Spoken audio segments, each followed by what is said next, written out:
আমার নাম হেনা পারভিন। আমি নারায়ণগঞ্জ সাইনবোর্ড ভুইগড় থেকে আসছি। আমি ভুইগড় এলাকায় থাকি।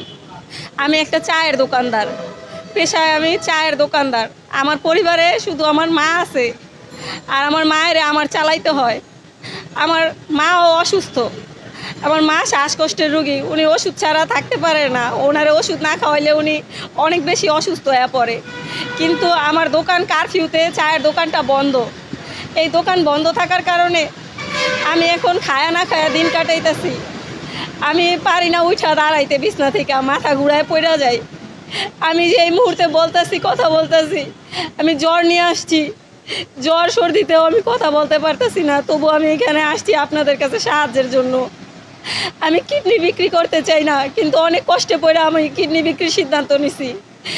আমার চায়ের দোকানটা সবাই মিলা যদি আপনারা সাহায্য করেন, দেশ থেকে বিদেশ